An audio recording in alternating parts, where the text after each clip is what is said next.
पहला, अहित, असत्य, व्यर्थ, कटु, निंदायुक्त, उद्वेग वचन का त्याग, लीला भगवन नाम गुणों का गान करे नित सह अनुराग। सबसे पहला, वाणी से भयंकर अपराध बन जाते हैं। घोर नरकों की प्राप्ति वाणी के अपराध से होती है।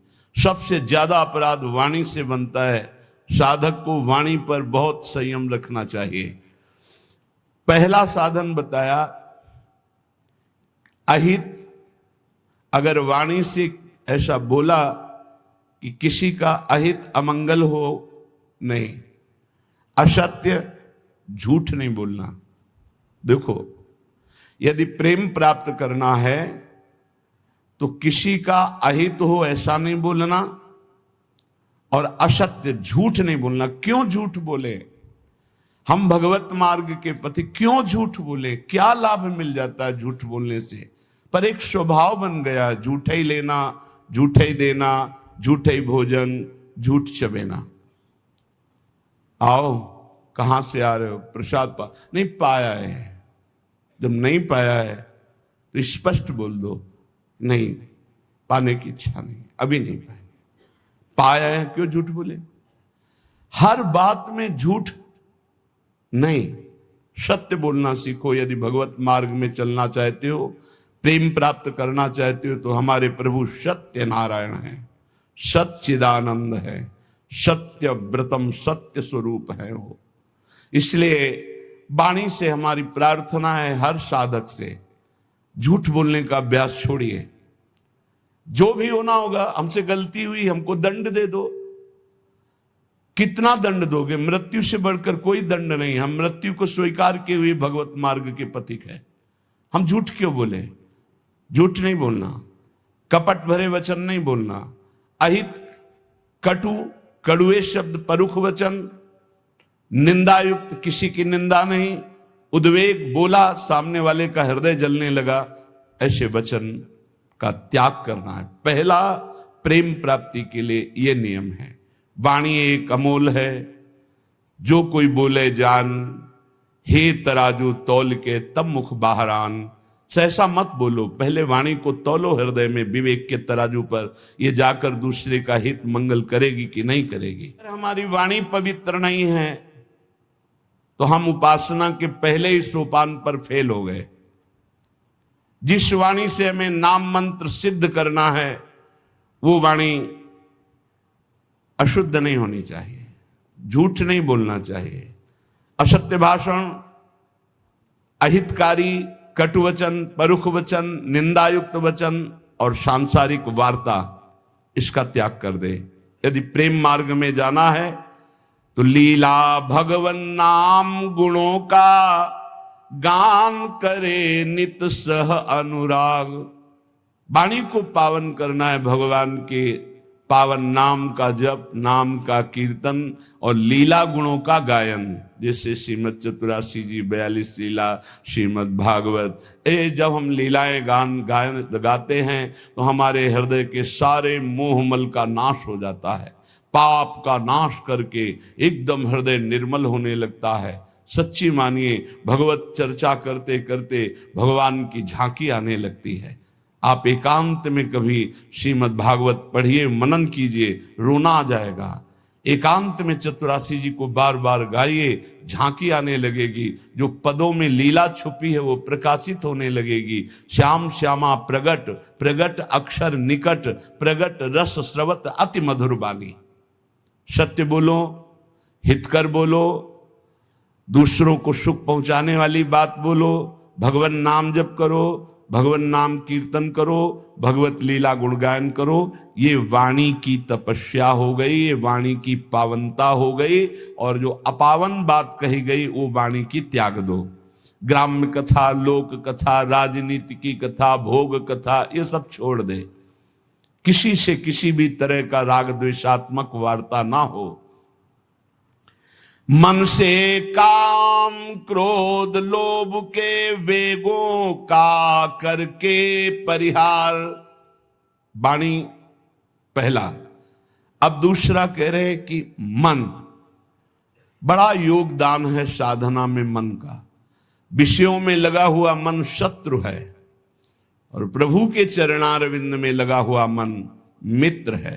मन प्रभु में लग गया तो विश्व विजयी हो गए। जिसका मन सावई मनः कृष्ण पदारविंदयो, प्रिया प्रीतम के चरणारविंद में जा रहा है मन स्वाभाविक।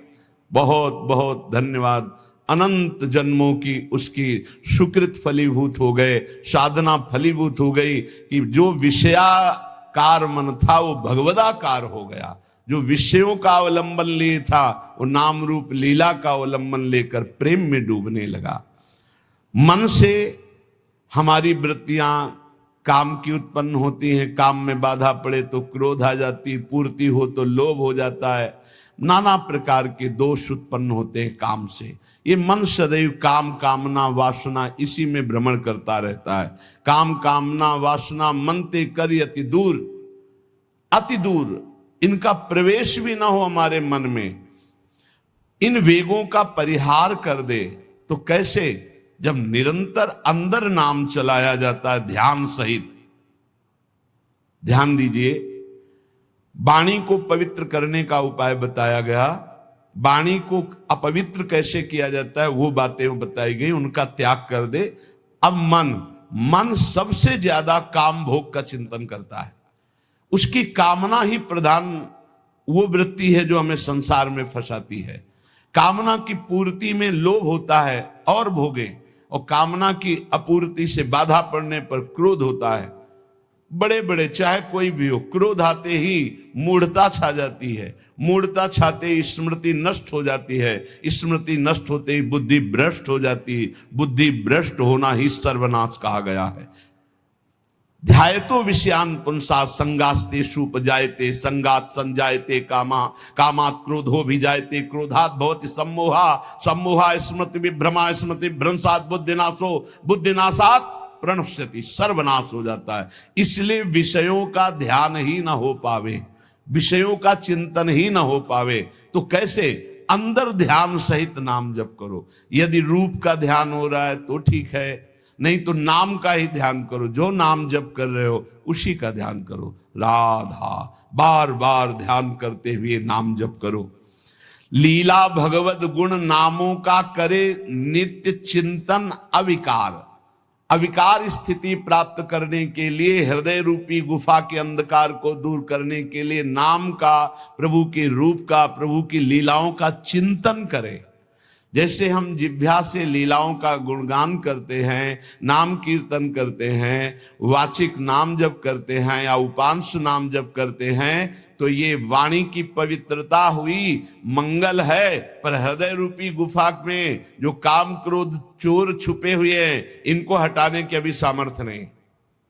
इनको हटाने के लिए उतरना पड़ेगा गुफा में, नाम को उतारना पड़ेगा हृदय रूपी गुफा में। या तो ध्यान चल रहा है और या तो नाम ध्यान सहित चल रहा है। ध्यान सहित नाम जब एक एक अक्षर मात्रा का ध्यान करते हुए तो वही रूप प्रकाशित हो जाएगा। लीला गायन करे तो हमें 5 अध्याय करने हैं भागवत के, ऐसा नियम न ले। 5 श्लोक पढ़े पर खूब डूब के पढ़े कि क्या कहा जा रहा है, कौन सी लीला गायन, मेरे प्रभु क्या लीला कर रहे हैं, ऐसे। और जो रस ग्रंथ है इनके अर्थ पर विचार न करे, इनका केवल गायन करे। ये अर्थ विचार करने की सामर्थ्य प्रकाशित करेंगे गायन करते करते। रटत रटत कहत कहत सुनत सुनत रसरीति जानी। जब रटते रहोगे, कहते रहोगे, सुनते रहोगे तो ये रसरीति समझ में आएगी। कहत और सुनत रसरीति जानी, ताहि तज कबहूं गाउन कबहूं कछु, प्राण रमि रही हरिवंश बानी। ऐसी निष्ठा, ऐसा भाव, निरंतर गायन, तो चिंतन का अधिकार प्राप्त हो जाता है। जब मन से नाम का चिंतन, रूप का चिंतन होता है तो ये काम क्रोध लोभ मोह मद मत्सर्य अंधकार में ही टिकते हैं। नाम का प्रकाश होते ही ये सब भाग जाते हैं। परम प्रकाश रात दिन बना रहता है नाम का। ऐसा सुंदर सुख है नाम का, वो कैसे वाणी में सामर्थ्य नहीं कि वर्णन किया जा सके। जैसे कई दिनों के प्यासे आदमी को शीतल जल मिले तो कैसे गटकता चला जाता है, ऐसे अनंत जन्मों से जिस सुख की खोज हम अनंत ब्रह्मांडों के भोगों में करते हुए मरते रहे, आज तक नहीं मिला। जब नाम में वो सुख मिला तो गटकत, निरंतर गटकत। जैसे हम रूप के प्यासे नेत्र भटकते रहे और जब प्यारे जू को देखा तो नेत्रों से रूप का पान हो रहा है। जैसी हरिवंश निकट दासीजन लोचन चसक रसासो गटकत, गटकत नेत्रों से रूप का पान कर रहे हैं, वाणी से लीला गुणगान नाम का पान कर रहे हैं, श्रवणेन्द्रिय से प्रभु के यश का श्रवण करके पान कर रहे हैं। वो उन्मत्त हो जाते हैं। रसासो गटकत, ये रस आसो है, ये आसो उन्मत्त कर देता है। तो मन निष्काम हो गया। नाम और ध्यान ये पद्धति है। देखो छाणिदय माननी मान मन धरिबो वाले पद में आओ तो देखो कैसे प्रभु पद्धति बता रहे। जपत हरि विवश तब नाम प्रतिपद विमल और मनसि तब ध्यान ते निमिष नहीं टरिबो। एक साथ दोनों बात। जप हो रहा है वाणी से तो मन से एक निमिष के लिए भी ध्यान में नहीं छूट रहा, ध्यान नहीं छूट रहा। हित सजनी जो कह रहे हैं प्यारी जो से, पहली बात तो प्रणत हैं आपके लाडली जो, आपको मान धारण नहीं करना है। प्रणत सुंदर सुघर प्राण वल्लभ नवल बचन आधीन सोईतो कत करिबो। और स्थिति जपत हरि विवश तव नाम प्रतिपद विमल मनसि तव ध्यान ते निमिष नहीं टरिबो। और इधर हनुमान जी महाराज श्री जानकी जी की स्थिति वर्णन कर रहे हैं। अशोक वाटिका में बैठे, नाम पाहरू दिवस निशि ध्यान तुम्हार कपाट, लोचन निज पद जंत्रित जाहि प्राण के ही बाट। आप कैसे समझोगे जानकी जी की स्थिति को प्रभु? आपका नाम रात दिन पहरा दे रहा है, नहीं तो कब प्राण निकल गए होते। और आपका ध्यान कपाट की तरह दरवाजा बंद किए हुए, हृदय में राम रूप का ध्यान है, जिह्वा पे नाम आठों पहर चल रहा है, इसीलिए जानकी जी को प्राण नहीं गए, नहीं तो कब छूट गए होते। नाम पहारू दिवस निज ध्यान तुम्हार कपाट, लोचन निज पद जंतित जाहि प्राण के बाद। और यहां सजनी जू लालजू के लिए करे, जपत हरि विवश तव नाम प्रतिपद विमल मनसि तव ध्यान ते निमिष नहीं टरिबो। प्यारी जो बचन आधीन सो हितो कत करिबो। जो आपकी केवल आज्ञा हो उसका पालन करने पे तत्पर है, उनके साथ आपको मान उचित नहीं। जब तक नाम हृदय में ध्यान नहीं किया जाता, रूप का ध्यान नहीं होता, तो बाहरी नाम जपते हुए भी हृदय में विकार आते रहते हैं, विकारों का खेल होता रहता है, इसीलिए प्रेम का प्रकाश नहीं होता। तो प्रेम प्रकाशित करने के लिए वाणी पावन और मन पावन।